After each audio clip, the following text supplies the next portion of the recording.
first thing that I would say is that it is personal. I wouldn't say our children, my child. In the same family, there are a few children, and they can be different from one another. You have to know every child as an individual, and sometimes what's right for one child is not right for a different child. The other child needs something else. Help every child find his way to making his decision to be committed, to have emunah, and be committed to Torah and mitzvot. At the end of the day, it has to come from within every person. I believe and I keep Torah and mitzvot because I believe in this, not because my parents believe in this. So he has to find his connection and his way, and we have to, it's the parents' responsibility to help every child find his way. The second thing I would say is sometimes parents see when the child has this dilemma, maybe I'm not committed enough. Maybe I'm not showing him seriously enough how I appreciate and I'm committed to Torah and mitzvot. And maybe I will make a change. Maybe I will make some progress. But then the parent says, maybe I'm just being hypocritical just because I want to make a show for my child. I don't think there's anything wrong with when this comes up to say, I need to do something more than I've done until now. I need to show more commitment. If it's true, if it's emisdik, if it comes from within you, then it's okay. And you can say to your child, you know what? I also need to make progress. Let's work on this together. I think that's a great message. Another point is, when children are growing up, they need from us, the parents, they need from us that we have demands and we have boundaries. At the same time, the child needs guidance and he needs independence and respect. We have to put boundaries in place and we have to give them their space and give them respect and independence. They need both of these from us. Sometimes it's hard to put them together, but it's our responsibility as parents to give them both. And when I say boundaries, it means, yes, we have demands. Yes, we give a message of what our expectations are. It's very important to stay out of fights, not to be stubborn and fight with him about it, to talk with the child about it and try to find the way to clarify what our boundaries are and to ask him to keep these boundaries. Another point is, why do I keep Torah mitzvot? Truly, what is my reason? What is my emunah? What is my basis for my decision to keep Torah mitzvot?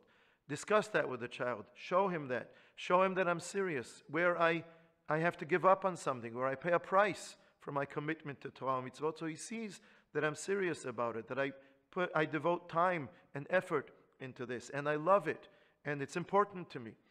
And at the same time, maybe show him other people who have a different attitude or a different reason, a different source why they keep Torah mitzvot. So he has options and choices, and he can find his own way. I must say that sometimes parents think that the children asking these questions, it's kind of there's something wrong, it's chutzpah, or maybe I did something wrong. I think there's a side of it that's great. This is a generation that wants to be truthful. He wants to keep Torah mitzvot because he believes in it. Not because his parents are datiim, his parents are from, he wants to do it. He wants to find his own inner emunah, his own inner commitment. And that's beautiful. And I think we should say to him, that's great, that's beautiful. Let's work on it together. Guide him, help him along, but he has to find his own way. He doesn't have to be identical to you. He's not your copy. He's an independent person. Maybe you're not identical to your parents. Maybe your siblings, your one is different from the other. He's allowed to be different from you. It's my role to help him find his way. And the last thing I would say is, I would say to my child, don't get off the train. We're here because our ancestors, our grandmothers and grandfathers, they kept Torah mitzvot and they passed it on from generation to generation. And Am Yisrael has been on this journey for so many generations. And that's why we're here, because they kept it up.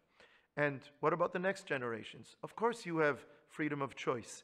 It's your choice what you're going to do. But when you make your choices, don't think only about what is good for myself right now. What am I going to give my children? Even if you don't choose to be totally committed, don't put your children in a starting point where they start behind, where they have a whole way to make up. They start with a minus because you didn't show them the way of life of Torah mitzvot. At least, keep connection with things, keep tradition, chagim, parts of Shabbat, kashrut. If you're not choosing to be totally committed, keep them connected so that they have the freedom of choice from being acquainted, being familiar with the world, the way of life of Torah mitzvot, and then they can make their free choice and not that they start way behind. But at the end of the day, of course, we strive that our children should make their own individual choices of full commitment to Torah mitzvot. Good luck. B'atzlacha.